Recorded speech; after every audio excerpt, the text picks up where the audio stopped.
Hey everybody, Professor Doom here. There's a few things that I want to point out to everybody, not just regarding this speech by Hezbollah leader Nasrallah, but some other interesting facts surrounding the neighboring countries of Israel and Palestine.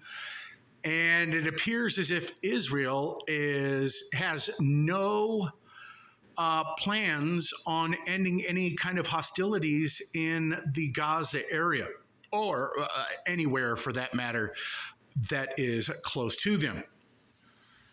So what is very interesting about this Nasrallah speech, just this one point we're going to make here, is that there was no intent on Nasrallah's part to coddle Israel to get them to stop their hostilities. As a matter of fact, he was pointing out the fact that Israel appears to have been exposed for their frailty by a bunch of misfit Hamas individuals, which is very interesting for him to say that. Let's just listen just a little bit to what he had to say. And total fragility of Israel, more frail than a spider's web. I have read some reports on the Israeli media that the Israelis themselves have come now to believe, more than someone, meaning myself. The Israelis have come to believe that Israel is more frail than a spider's web. This fact was established and cemented by Al-Aqsa Typhoon operation. The United States administration, represented in their president, ministers, state secretaries, and even top brass, to support this shaking entity in order to get some breathe, get back on its feet again, and to restore some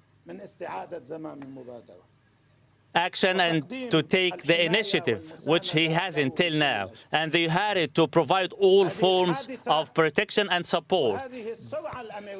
Okay. So there's been some other interesting things that have been pointed out here by a couple of different sites, which I am not going to bring up. You guys can check this out for yourself. But there have been reports that the IDF military, when they were responding to the incursion by Hamas, that a lot of the individual Israelis that were killed, burned up and everything, were actually due to friendly fire from the IDF themselves. Houses blown up with tank shells, helicopters that were hitting houses and shooting people, and some of the vehicles that were blown up with hostages in them were actually taken out by friendly fire. And those are just some of the things that aren't being reported all over the place. Okay. So here's some other interesting things for you guys to think about. And I've said this while I was on the last Jacobite show here earlier in the week on Wednesday. And I want you guys to think about something.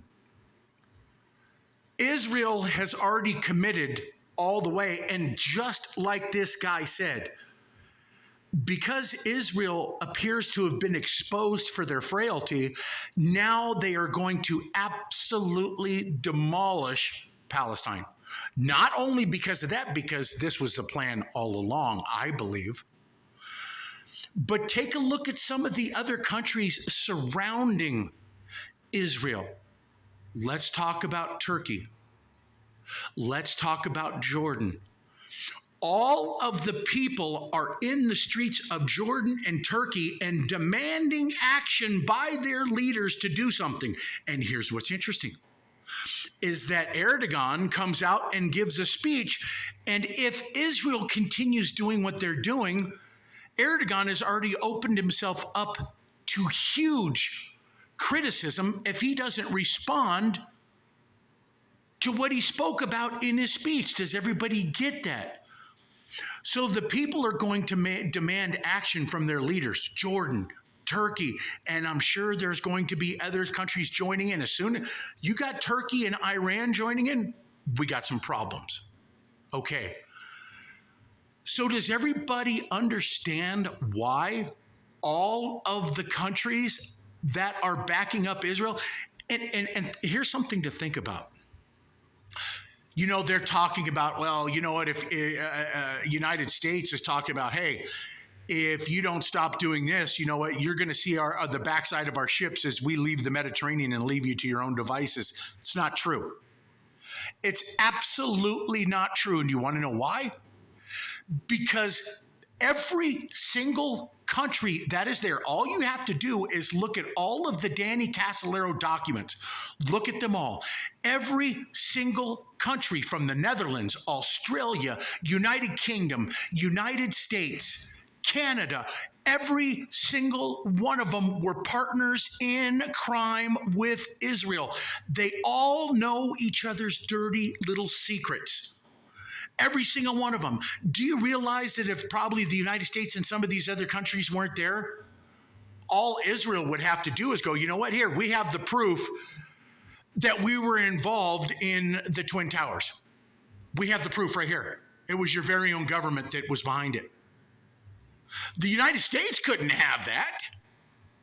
The reason why they're all there, like I said, is that they are all partners in crime, from money laundering, from child sex rings, kidnapping, gun running, assassination. If you look, and you'll see that the United States utilized Mossad agents to dispatch individuals that were speaking out against activities that the CIA was involved in. And of course, guess who was their partners in crime? That's right, the Mossad. Australia, Canada, the Netherlands, Germany, all kinds of different countries were involved with these underhanded activities, and they all were working together. Can you imagine? Here's the thing. Think about this. If Israel was in fear of these other countries leaving them to their own devices, what would they have to do to get the United States to stick around? All they would have to do is commit a false flag within the United States. But you know the reason why that hasn't happened? Well, for one, because the United States doesn't plan on going anywhere, because Israel has every single dirty little secret that the United States has ever committed against its own people. And they have all the dirty secrets that every single one of these countries has committed around the world or against their own people. The problem that you have with the United States right now, here's the thing, and here's what makes me believe that we may not be having an election coming up. Here's the thing. One, if there is an attack inside the United States, there's going to be a lot of blame put on Joe Biden and his policies when it comes to the open border policy. That's one. Two is that, what was my two going to be? Oh, the U.S. populace right now are not in agreement with the United States being involved oceans away with Israel as Israel commits atrocities against helpless women, children, and innocent people as a whole. As a whole. The people of the United States are not going for that. But so the whole thing is think about this. If the people right now are disillusioned, it's more than disillusioned. The people are absolutely what is the word that we can use with all this? They're absolutely upset that the United States would be backing something such as this. But if the United States were even thinking about leaving, well, all you would have to see is a false flag take place in the United States, and it would beat the war drum, wouldn't it? Well, how many people would actually be blaming Joe Biden for his open border policies? Do you see what I'm saying? Do you see the huge catch-22 right here? That's why I believe that we are not going to be seeing an election. But you know what's very interesting, folks? Mainstream media now is talking about, let's see, what are they talking about? They're talking about what? Bring back the draft? But hold on a second. What did I just point out to everybody? The reason that we are there in the first place is because our government's underhanded activities in the past that they committed with their partners in crime, Israel, Canada, the United Kingdom, Germany, Netherlands, Australia, all of these countries. Think about the Nugan Bank situation, BCCI. Think about all of these things that we've already seen in the Danny Casolaro files. All of these countries committed crimes together, and every single one of these countries knows each other's dirty secrets. So basically, we're going to be what? Called up. And the only reason why we're going to be called up and fighting in a war is because we're going to support somebody who knows our dirty secrets? Or because they're our government's partners in crime? Think about every single war that we've got, that our country has gotten us into. Forget the fact. How many times have we went to war outside of our country? How many of them had to do with attack on the United States? Only one. Only one. And that was Pearl Harbor. But you know what's interesting? Look at all of the factors surrounding that event. And what do you have? Think about the USS Maine that we sat right there, a decrepit ship sitting out there in Cuba, and you take it down and then you justify your cause for war. The Bay of Tonkin or the Gulf of Tonkin, whatever the hell, Bay, Gulf, it's all the same thing. Think about every single event. We don't have to see a false flag event with this situation coming right here. As I said, we're already committed to be there. We're obligated to be there because of the partners in crime country that's involved in this. Does that make sense to anybody now? Do I see any of this stopping? Absolutely not. Especially when you have a guy like this who's calling you out and saying, you know what? You guys just got exposed for being big-ass pussies. We had some ragtag Hamas individuals go into your country and show you just how weak a pussy you are. And now, guess what? What have we seen in the past with Israel that they're going to make a statement?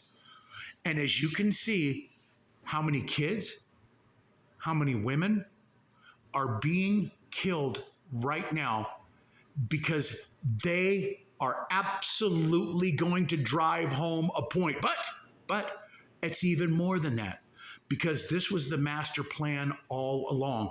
Whether it's to get their hands on all the oil and natural gas that's there, or it's because of some canal, or it's because of something else, it doesn't, or they want the land for themselves. It doesn't really matter. What does matter is the Deagle.com depopulation projections that we've already shown.